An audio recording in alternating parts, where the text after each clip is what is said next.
In the autumn, the leaves began to fall off the trees. One day, Mother Bunny looked out of the window and said, "Miffy, would you like to help me clear up the leaves? We can't let them lie on the grass all through the winter." "Oh, yes, Mother," said Miffy. "Clearing the leaves will be fun." So Mother and Daughter Bunny each took a rake and began to rake up the leaves. Soon all the leaves had been cleared into a large pile. "You have worked very hard, Miffy," said Mother Bunny. "Come inside and I'll make you a nice cup of hot chocolate." While Miffy and her mother were inside the house, Snuffy came into the garden. She saw the big pile of leaves and thought it was there for her to have fun with.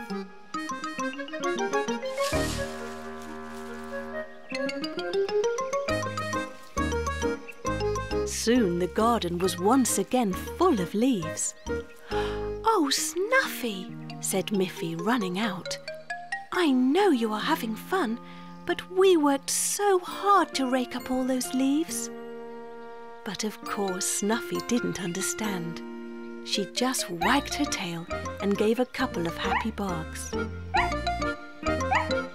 Then Mother Bunny came out and said, "Snuffy, if you sit quietly and wait while Miffy and I rake up all the leaves again, then we will give you a nice bone." So Miffy and her mother once again raked up all the leaves into a big pile. It was even harder work the second time. "Now, Snuffy," said Miffy, "you were a good dog this time and didn't jump into our pile of leaves. So you deserve your tasty bone, and we deserve some lemonade." And they all went inside.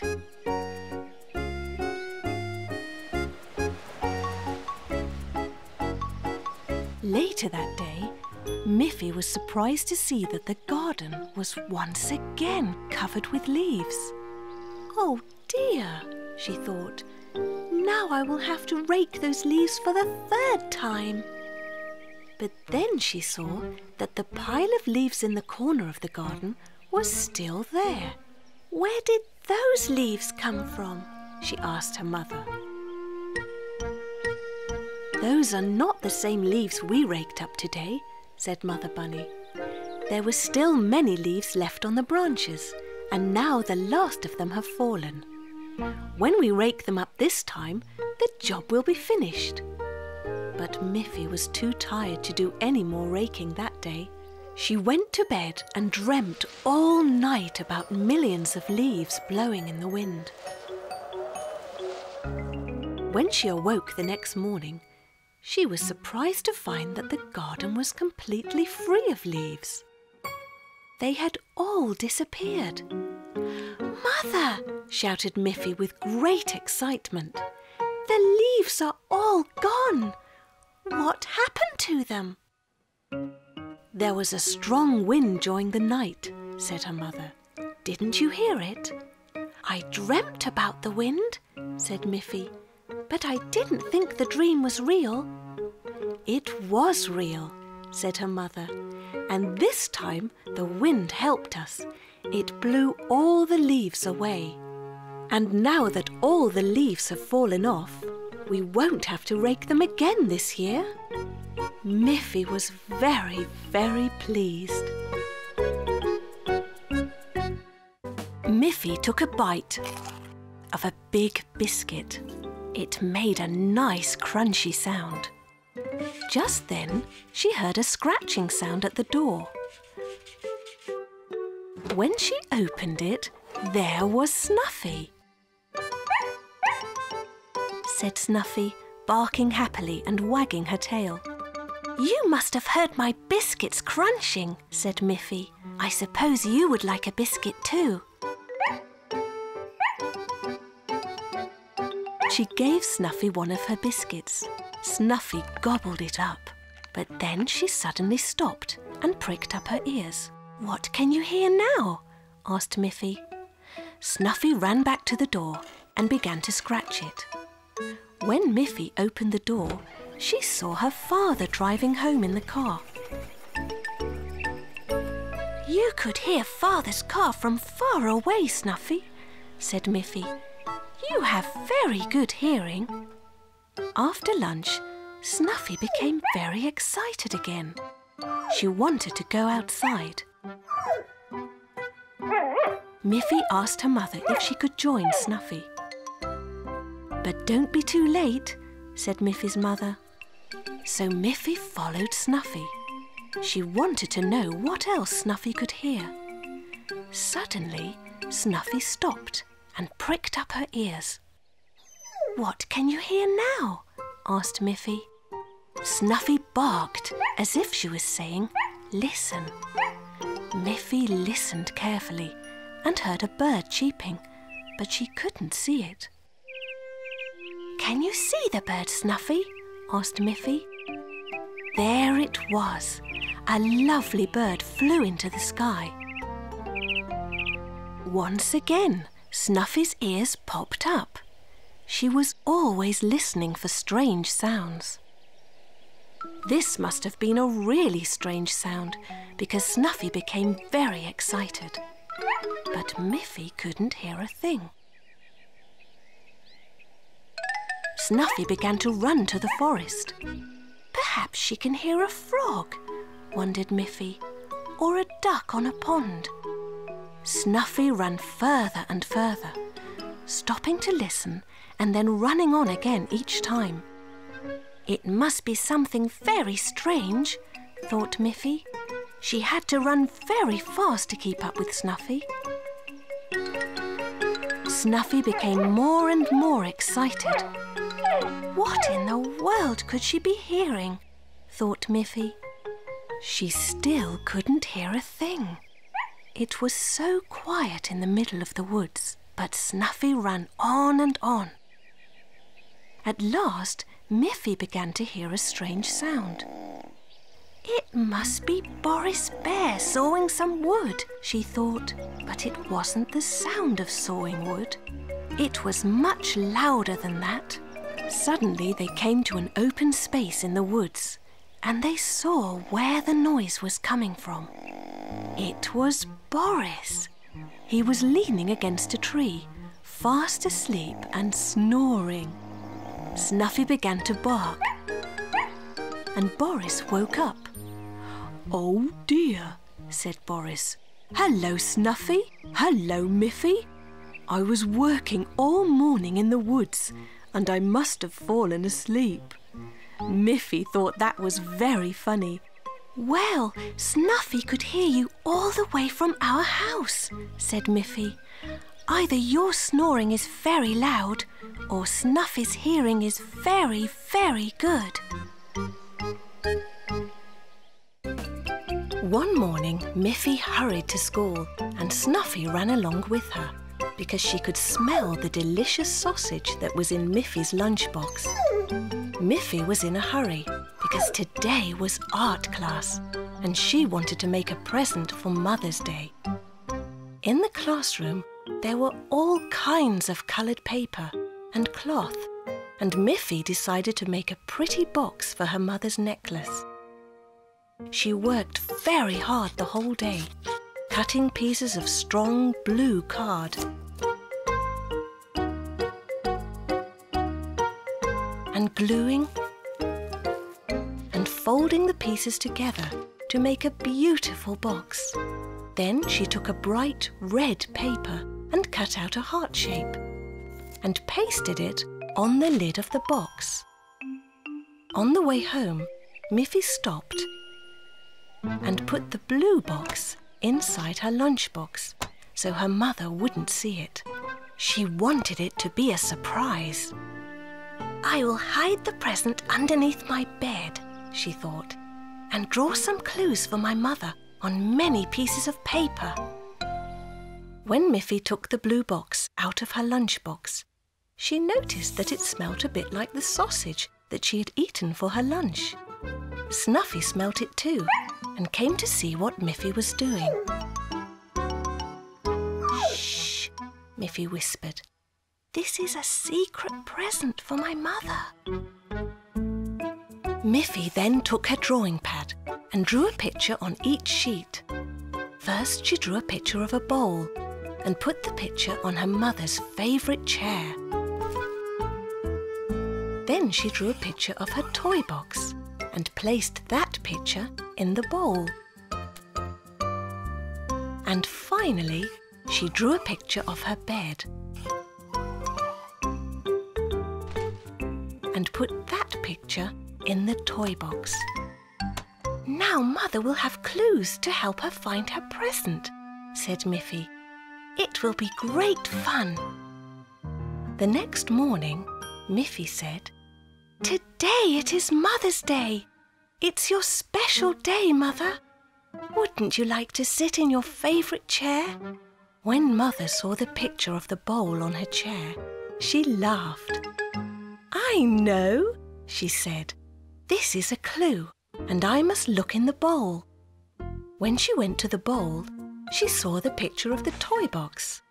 And when she went to the toy box, she saw a picture of Miffy's bed. So then she looked under Miffy's bed, and Miffy smiled, thinking of how happy her mother would be when she saw the pretty blue box. But there was nothing under Miffy's bed, not even a drawing. Where should I look now? Asked Miffy's mother. Just then Snuffy came in, wagging her tail and barking happily. What have you done with the present, Snuffy? Asked Miffy. And Snuffy ran to her doghouse in the garden. Mother looked inside the doghouse, and there was the box. What a lovely present, cried Miffy's mother happily. How clever you were to make it, Miffy. And how clever you were to hide it in Snuffy's doghouse. I would never have thought to look there. Miffy laughed. It had turned out to be a very special Mother's Day.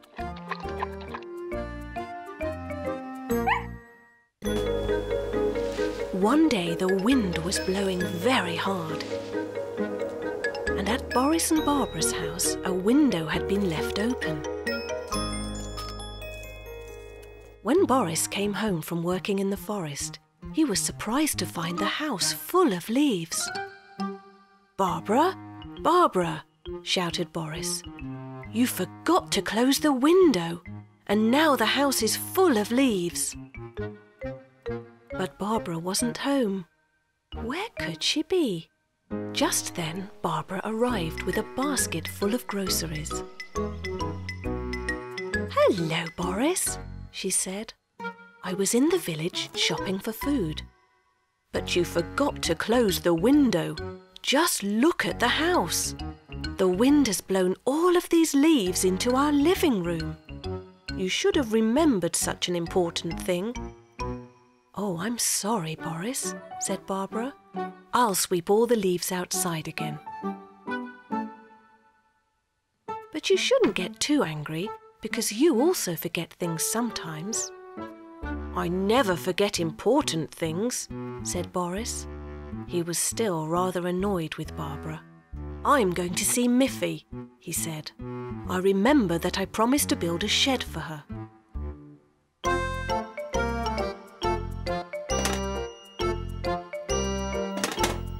So he picked up his tools and wood and put everything in his little wagon.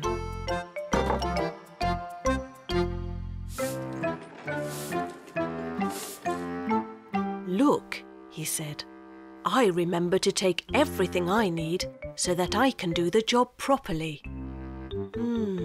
Said Barbara.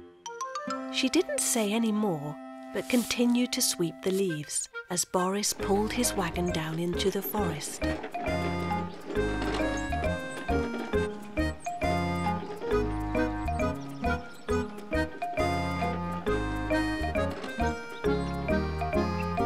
When he arrived at Miffy's house, he started to build a little shed, just big enough for Miffy's scooter.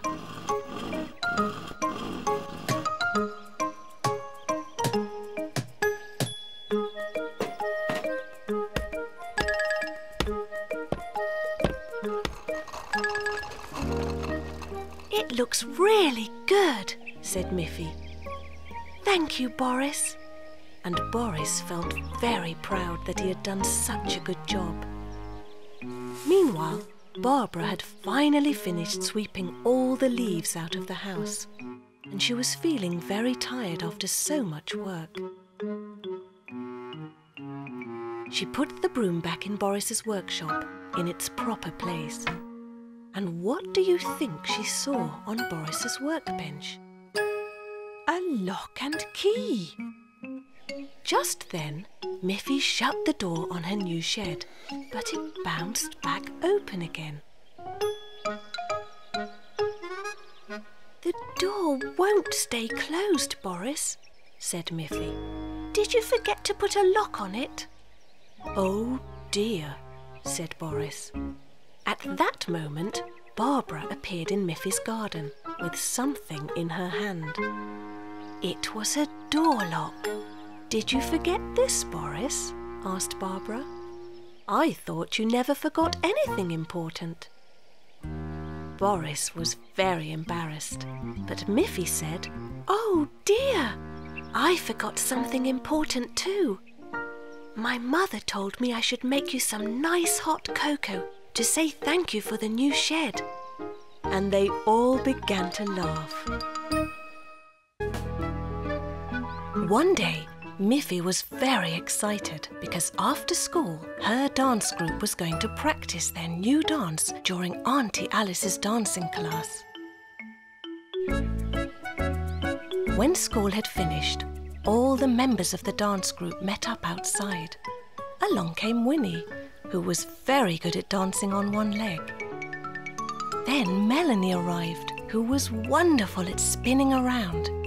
"But where is Grunty?" asked Miffy. "She's the best at doing the jumps."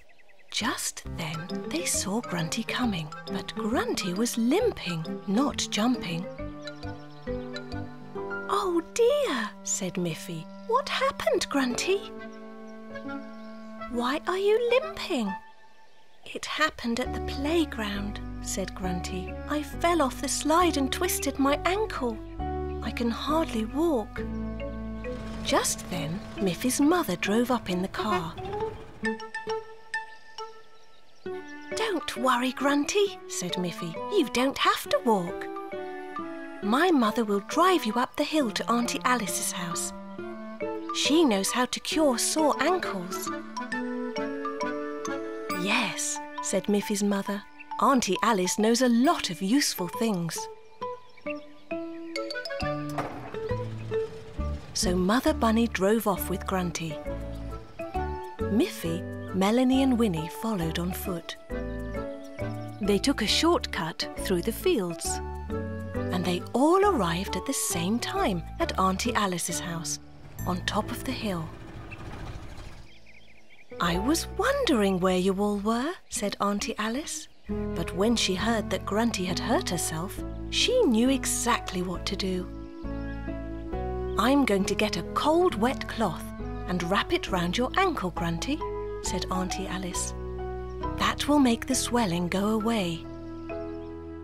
Grunty sat on a chair with her leg raised on a cushion. It didn't hurt, but she was very sad that she couldn't dance with her friends.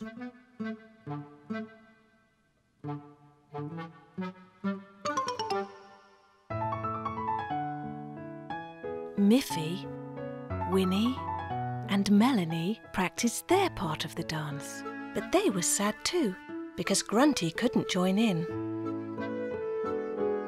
"Don't be sad, girls," said Auntie Alice. "It's not so bad. I have some special cream for Grunty's ankle, and I think she will be ready to dance at the school performance next week." When the night of the school performance arrived, everyone wondered whether Grunty would really be able to do her jumps. The curtains opened and beautiful music began to play. First, Winnie danced out onto the stage and lifted one leg. "Bravo! Bravo! Hooray!" Then Melanie came out with her lovely pirouettes, and Miffy followed with a beautiful dance like a swan. Everyone waited to see Grunty. Winnie held her breath. Melanie closed her eyes. Miffy made a wish. Then Grunty appeared and made 3 big jumps across the stage. Everyone cheered. Hooray! Hooray! Hooray! Grunty said it didn't hurt at all, thanks to Auntie Alice.